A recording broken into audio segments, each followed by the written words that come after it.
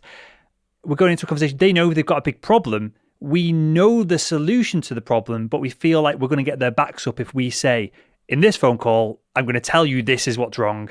The outcome is that you buy the solution and solve your problem. How do we go about those kind of conversations where, again, we are selling this product day in, day out, so we are undoubtedly more knowledgeable about this one sliver of this individual's business than perhaps what they are? How do we go to the conversation framing things up, creating boundaries without, again, sounding like, or without the buyer feeling like we're trying to manipulate them to a predisposed outcome? I think you ask them. So a lot of sales can feel, so I'm not a sales professional and I have been on the end of many. Sometimes it feels like you're on transmit. Yep. And I think the skill is to co-create the conversation, to work out together what it is that needs to happen. And therefore to do what is useful to them rather than what is your preference. So one of the things that I've learned over 30 years of talking to people about conversations and having conversations with people, and really interestingly, watching other people having conversations, which is the real place to do the learning. And we'll come back to that in a minute, because there's something interesting that I think salespeople could do that would make a real difference in your development. But the real skill is to negotiate it together to make sure that the conversation that we're going to have is going to serve the person who you're having it with. There's a guy who's written a lot about trauma. His name is Peter Levine, and he says that trauma is too much, too fast, too soon. Look at your face as I'm saying that. You're going, oh yes. Mm-hmm. So I'll interrupt you slightly here. I'm smiling because the best advice I ever get on the podcast when I'm chatting with people like yourself, Claire, is stuff that when you look back at it, you go, that's common sense. Why haven't I pondered that in the past? Because that makes total sense, right? Total sense. And actually, nothing that I ever say is anything more than common sense. It's just that people don't know they know it. Mm-hmm. So what will happen? That too much, too fast, too soon. People who are listening will have experienced that sometimes, but they may not have articulated that's what happened. But so too much, too fast, too soon. So people give too much information too quickly and too early in the conversation. So I would say don't give a solution until the person that you're talking to is really clear what is their question. Because once they're clear what their question or their hunger or their need or whatever it is you describe in sales is, then your offering will make sense. But if you give it too early, I'm not saying it's going to be the same trauma as being in a tsunami or anything like that, but it's not going to be received well. So it's all about timing, and it's all about how much we give at the point we give it. So this is the key part, right? How do we, what questions can we ask to help the buyer clarify the questions that they need to ask us? Again, without going, because we can do some of this by asking close-ended questions and manipulating and pushing the buyer to a certain point, but then they feel weird. They get this weird gut feeling that they know something's up. And we as salespeople are maybe going, well, there can be frustration from our end of we know the issue that you face. I see it 15 times a day. We have our engineers deal with it. We have our development team deal with it. Let me just solve it for you. But how do we, it's on us to hold back that frustration, but what questions can we ask a potential customer to help them uncover the questions that they need to ask us so that they can be in control of this? So I'm not a salesperson and I'm really averse to giving advice. So I can tell you what I do and then people can make it their own. So in my context, I say to people, so what are the questions that you're bringing to this conversation? What's your most important question about the thing that we're talking about or this area that we're talking about? And therefore, what are the things that we need to do in order for you to feel that you're moving that forward? But I really would say, don't run too early. Yeah. Got it. Which is what you're saying. And we're going to come back to it in a second, of watching other people and other people's conversations, because you seemed adamant to talk about that. And some of this will be practice and observing other people, I'm sure. But Claire, how do we then go from, because that could be asked in a pre-meeting or as we're setting up booking a meeting with a potential customer, have a think about the questions that you want to ask, or is there anything pertinent that you want to ask now that I can send you in the meantime? We can ask questions like this. But how do we then go below that surface level? So the buyer has a problem of, if I'm selling medical devices to the NHS, endoscopic camera systems, the buyer has an issue of the image on the screen when they're looking inside the patient is not very good. Now, that is an easy problem to solve, but it's difficult for a surgeon to then go and get £500,000 worth of budget to solve it, because when he goes to his boss, the theatre manager, the CFO of the hospital, and he says, my screen's a little bit fuzzy, I want a slightly less fuzzy screen, it's difficult to get that funding. But what we want to get out of the surgeon is for them to realise that money comes easily when you start talking about, well, we can do procedures faster and safer, so there's more throughput through the operating room. It's safer, so there's better patient outcomes, which is a positive in its own right, but also there's a cash element tied to that of perhaps less litigation. So how do we go from getting someone who understands the surface level problem that they have, and then just getting them to scratch that little bit deeper to uncover the pain points that really drive momentum and really get people to take action? It all depends on trust, doesn't it? Because if that surgeon trusts you, you'll have a different conversation than if they don't trust you. So let's assume they trust you enough. One thing to think about is to ask them how they'll know that this conversation has been useful. So you're beginning, Stephen Covey said, begin with the end in mind. So you're actually thinking about the end before you even start the beginning. So what you're doing is you're making the conversation the right size or the right shape for that individual in this context.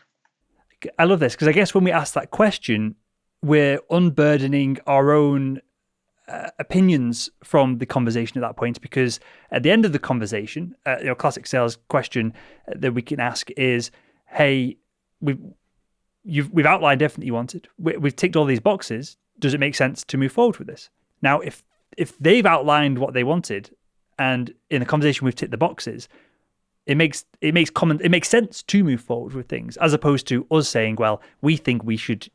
Our opinion as an expert in this space is that you should do this, this, and this. I guess what I'm saying is, are we overcomplicating some of this in sales? And should we just leave it to the customer and allow them to take some of the burden of this? So if you were talking to that surgeon and you said, how will you know by the end of this conversation that we've moved things forward? The surgeon might go, I'm totally committed to buying the jolly thing. Yeah. But the bit that I need us to talk about is you to give me examples of how people have persuaded the people with the money to give the money. Sure. Perfect. Then you know what you're doing, and then you don't bother. You don't need to go, this is a very good machine. You just simply need to then address the bit. When we make conversations too big, we don't address the thing that needs to be addressed, and it just goes all over the place. So making the conversation the right size, you can only do that by working out what you'd like to be different by the end. And you know that by asking them. I've literally been in that situation you describe of the surgeon just says, especially when they've done lots of training on the equipment of the companies I've worked for, they're used to it. They want it. They just need to know how to get the cash from a CFO, which typically requires us bringing in our CFO. And so that's perfect. You wrap that up perfectly, Claire. So with that then, is there, and I know this is massively subjective, but is there a length of conversation that we should be aiming for? Do people have an attention span of 3 minutes, 5 minutes, an hour? Is there a way to, I'm not talking about perhaps systematizing some of this, but is there a way to remove a little bit of going off our gut? Ask them.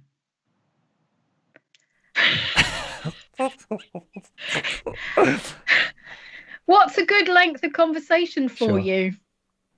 Because when we bought the house that cost a lot of money, it's the most money we've ever spent, that conversation took 2 minutes because we'd already decided, and I didn't want to spend 2 hours talking to somebody about whatever. But I might feel I need longer. So how long do you think is useful for this conversation is a great question to ask people. Because actually what you want to do is to make it the length that works for them. And then when you've finished, and that might be early. Yeah. I think we're all in this mindset of a meeting is 15 minutes, it's 30 minutes, it's 60 minutes. At a 60-minute meeting, we talk nonsense about the person that we're meeting with, dogs and animals and hobbies for 7 minutes, and then we jump into the conversation. But what you're describing there is, again, my experience selling to surgeons, in that some surgeons will do a deal mid-procedure with a member of the nursing staff holding a phone next to their head. Other surgeons want to sit down because maybe their name is tied to things more rigorously, and so they're going to look like an idiot if the whole thing falls apart. So that's perfect. Okay, so with all of this then, how do we get better at this? If we've got some framework now, we've got some examples, how do we improve our skills? Because we don't really want to practice this on customers and lose a load of business along the way. Is there any way that we can accelerate the learning element of this before we start implementing it? I think getting a sense of some of those principles, like asking people, making the conversation the right size, are things that you can practice with colleagues. But what I really want to say is that often I think that when we're in the facilitator of the conversation seat, so whether that's the salesperson or the MD or whatever, when we're in that seat, we think that we need to know how to do everything. And in order to learn, we think that if we watch people who are really good at doing that and see what they do, then we'll do brilliantly. But actually, the skill is to watch how it lands with the other person, because that's how you're going to know how to have better conversations. So if it was possible, and I don't know if that's true, although now we're working online a lot, maybe it is true, to record some conversations that are real with people and to watch back the customer. Is what's happening landing with the customer? Is the customer processing? Are they in sync in their timing, or is the salesperson way behind the customer, or indeed way ahead of the customer? Watching how it lands with the customer is, I think, the place to become a better salesperson, not watching brilliant, amazing salespeople and copying what they do. Sure. Is that because there's just so many subtleties to body language, vocal tonality, knowing when to start, when to stop, knowing when to add and take away, that you could have a rigid framework, but one person following it would just have tremendously different outcomes to another person following it? I think it's because you're talking about a conversation, and the impact of the conversation is about what it does to your colleague, not about how marvelous what you did was. Sure, that makes sense. So it's really about looking at the impact. That's what matters a lot, I think. Sure. With regards to recording conversations and playing them back, there are companies like, if you're not familiar, I'll send you some links after this, Claire, but as Gong, there is Chorus.ai, I think the brand is, and they are doing a lot of AI and machine learning to try and automate, not automate, but to give feedback on some of this. But clearly, listening back to someone who is having a great conversation, because I think this is the point I've missed so far. the great conversation that adds value to the buyer, it requires the buyer to also participate, right? Is this what I've been missing? In that we could do all these steps, but if the buyer's dog just got run over, it's going to be a terrible conversation no matter what we do. Is that the kind of final piece to this puzzle? If the way you do sales doesn't work for me, I'm not going to buy. But it's our job to be a chameleon, right? And to make it work for you. Or are you saying that some of the time it's just not a good fit, whatever it is, personality-wise, backgrounds, I don't know. Is it fair to say that sometimes we can just go, okay, that was just not a good fit, and we move on to the next conversation? That's a post-conversation reflection, isn't it, Will? I think what I want to say is notice as you go through, watch the impact of what you're saying. And if it looks as though it doesn't work, say to them, what is it you need right now? Ask them. Because otherwise you're on transmit. And I don't think transmit leads to transformation. I think partnership leads to transformation. Sure. That makes sense. And again, anecdotally from selling to surgeons, there's been loads of times a surgeon will run in a room, and this is different to most B2B selling scenarios where you're in an office or you're on the phone. A surgeon runs into the room, says, hey, Will, blah, blah, blah, blah, they throw a load of stuff at me, and then they've got to go because there's a patient bleeding out on the table next door. And there's been plenty of times where people will come in and I would be sat with them and I'd be chatting or be in the operating room, and I would say what you just outlined then, Claire, of, is this a good time? Should we just continue this at a later date? Is this not just an appropriate time to have this conversation? I love that. Okay, so final few things to wrap up the show. Go on. Can I just say one more thing before we wrap up? So it's like a journey. Okay. You take off the plane, you fly the plane, and you land the plane. And the real skill to make it transformational is to think about the end as well as the beginning. And that will be to say, we've got about 10 minutes left. What else is it you need to know? Sure. Because that will really get them to the heart of their questions and what they need from you. And they might go, actually, I'm ready to buy now. So ask them. Perfect. Now, I just wanted to clarify this to wrap up the show, Claire. Does this change, even if it's subtly, when we're on the phone versus meeting with people in person versus doing what we're doing right now and the whole of the world seems to be doing, which is doing a video call over Skype, Zoom, or whatever it is? Is there anything we need to adjust between these different platforms of communication? I think the really interesting thing is that on video call, you've got a full view of the other person's face, so you can really notice when it lands and when it doesn't land. So I've noticed that a few times in this conversation, it really tiny in your eyes, you've gone, oh, or you've smiled like you smiled just then. And there's a sense of an insight. I know what I do, Claire. I do this. I will look up for some reason. I always look up into this direction and I go, I want to scratch my head like a chimp and just go, oh, yeah. And obviously it looks rubbish on camera when I'm doing this. I'm constantly aware every time I do have a transformational moment. And a couple of times in this conversation, I've literally looked up and I kind of had to pull my gaze back to the camera. But the skill for me is to not speak until you come back. Sure. Because you're busy and actually you're on task. So timing the silences so people can land the insights is really important. And video is the easiest way of doing that. The next easiest is face-to-face, although you don't get a full face view and you may not notice if they look away. Phone, you need to learn to look when you can't see. What do you mean by that? You were just thinking about that. I saw you.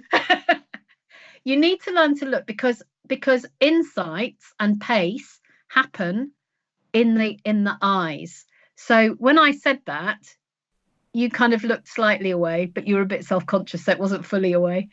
Trying to be professional here, Claire. I can't be just spinning around in my seat every time you ask me a question. I'll be falling off the place and being dizzy in the meantime. But I could see you were thinking. So while you were thinking, I stopped talking. Because I need to not interrupt your thinking. Because your thinking serves the conversation. So the skill on the phone is to learn not to interrupt people's thinking. I think that's valuable. I think that is something, I'll ask you this as well. That's something I need to take away from this podcast for myself doing interviews, because maybe I'm not completely comfortable with awkward silence. And so I'll chime in when sometimes I need to chime in because the combination for the audience listening needs to plod along. So it's different than a candid conversation if we'd had a couple of glasses of wine down the pub, right?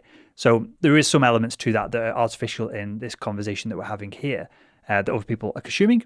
But I think there probably are times when I ask a question and the guest is pondering something, and then I think maybe they're struggling with coming up with an answer. So I'll tee them up with something easier. So I'll take that away. Is there anything? You can feel free to just completely rinse me now, Claire. Is there anything that I should work on other than that with my communication skills, with my conversational skills that you've noticed just through this short interaction that we've had? My goodness, because I wasn't observing this conversation through that Sure, that's fine. It's just I always try when I have experts on like yourself. I always try and ask that question just in case. Hopefully, there's nothing completely obvious. Then, if there's nothing that immediately came to mind, anything that just shocked you. You said it yourself. It's about using silence productively. But I think the thing that I'd want everyone to know, and I think what I've done here is I've named some things that you didn't know you knew. Yep. But it's don't interrupt people's thinking in any context, because thinking is serving. Because people will be thinking on task, so let them do their processing. Because otherwise, you get out of sync and you get ahead of them or you get behind them. Sure, I think that's really valuable. And again, coming from the perspective of perhaps the salesperson has had this conversation 50 times, and maybe they're getting frustrated because they know what's going to happen at the end of it. They know the best outcome for the potential buyer. But allowing them to think themselves as opposed to you telling them removes all this slimy sales sleaze and manipulation that, again, it's more B2C, business to consumer sales as opposed to B2B sales that this happens in. But I think that's incredibly valuable in its own right. Well, with that, Claire, for people who want to learn more, tell us a little bit about the book, where we can find it, and then tell us about the coaching and the website as well. So the book is called Simplifying Coaching, How to Have More Transformational Conversations by Doing Less. And you can get that on Amazon or any independent bookstore, and that's available globally. And if you want to get bite-sized bits and pieces, then my Twitter handle is @3D Clair, and I share a little idea every week. And they're all common sense. And you'll always read them. Well, sometimes you'll read them and go, she wasn't having a very good week. That was a bit rubbish. But when they're useful, they're usually something you know, but you don't know you know them. And this is just about, sales is about human beings having conversations with human beings. So is coaching. That's all it is. And it's about what are we doing there? So Simplifying Coaching by Clair Pedrick. Amazing stuff, Claire. Well, I'll link that in the show notes over at salesman.org for this episode. And with that, I want to thank you for your time. I want to thank you for coming on a sales podcast to talk about sales when the book and a lot of your work is about coaching, although clearly it transfers across perfectly. So I appreciate you going out on a bit of a limb and connecting with us today, Claire. And with that, I want to thank you again for joining us on the Salesman Podcast. Thank you. Good to talk to you.